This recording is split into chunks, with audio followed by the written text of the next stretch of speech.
Good afternoon, class 10th. Today we will discuss about the image formation by convex mirrors. बेटे previous video में मैंने आपको topic जो send किया था वो किया था image formation bye concave mirrors. तो उसके मैंने आपको 6 रे डायग्राम्स सेंड किए थे वीडियो में। तो आपने उनकी प्रैक्टिस की होगी, और अगर नहीं की है तो बेटे उस वीडियो में से देखकर समझकर आपको रे डायग्राम्स की प्रैक्टिस करनी है। बिकॉज पेपर में एक रे डायग्राम ज़रूर आता है, चाहे वो कनकेव मिरर का हो या फिर कन्वेक्स मिरर से रिलेटेड हो। तो अब है image formation by convex mirrors. तो इसमें आपके ओनली 2 केसेस ही हैं, position of object at infinity and second case है position of the object between infinity and pole. तो इसमें सिर्फ 2 रे डायग्राम्स है। तो number 1, when the object is at infinity, this is a convex mirror. ये आपके प्रिंसिपल एक्सिस है। अगर इन्फिनिटी पर एक ऑब्जेक्ट है तो हम उसको प्रिंसिपल एक्सिस पर नहीं लेते, हम बहुत दूर उसको शो करते हैं। यहाँ से प्रिंसिपल एक्सिस से अगर कोई भी रे पैरेलल स्ट्राइक करती है कन्वेक्स मिरर्स पर, तो आपको पता है ये कन्वेक्स मिरर से क्या हो जाती है, डाइवर्ज हो जाती है आफ्टर रिफ्लेक्शन।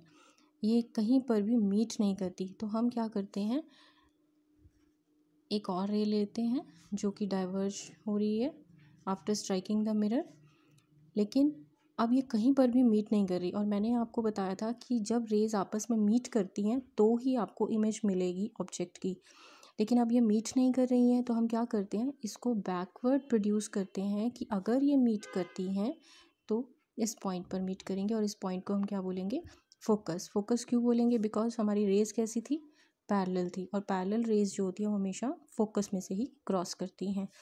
तो इसका मतलब साइज़ कैसा है यहाँ पर, point size, very diminished size.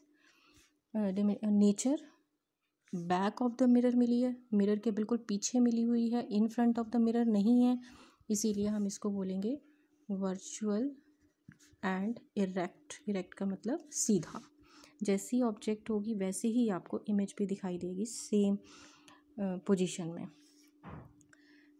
Next, position of image कहाँ है, एट F, यानी at focus. Next case, when the position of the object is between infinity and pole. अब कहाँ है, इन्फिनिटी और पोल के बीच में। ये अगेन आपकी प्रिंसिपल एक्सिस है। अब इन्फिनिटी और पोल, पोल तो हमारे पास ये पॉइंट है, यानी इन्फिनिटी और पोल के बीच में कहीं पर भी, इनफाइनाइट पॉइंट है प्रिंसिपल एक्सिस से दूर, और ये पोल है। तो पोल और इन्फिनिटी के बीच में हम कहीं पर भी ऑब्जेक्ट को प्लेस कर सकते हैं, ए बी। अगेन पैरेलल रे लेंगे, वो डाइवर्ज हो जाएगी। इसको अगर हम बैकवर्ड प्रोड्यूस करेंगे तो ये किस पर कट होगी, फोकस पर कट होगी, ठीक है।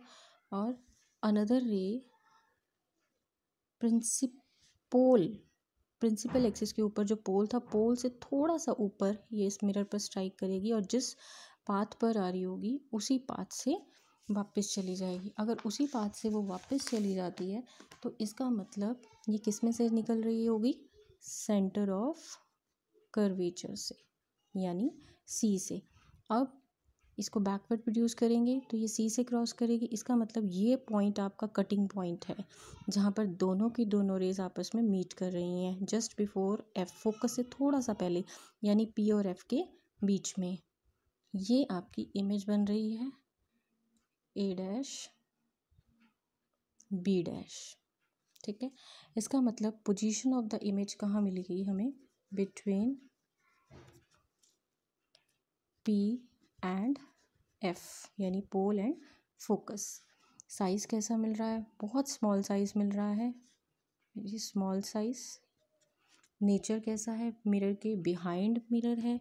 बिहाइंड मिरर में क्या होता है, हमेशा वर्चुअल एंड इरेक्ट। तो आज आपने ये रे डायग्राम्स की प्रैक्टिस, कन्वेक्स मिरर के रे डायग्राम्स की प्रैक्टिस करनी है, और मैं कुछ यूजेस सेंड करूँगी आपको, उनको आपने अपनी नोटबुक में, फिज़िक्स की नोटबुक में राइट भी करना है और लर्न भी करना है।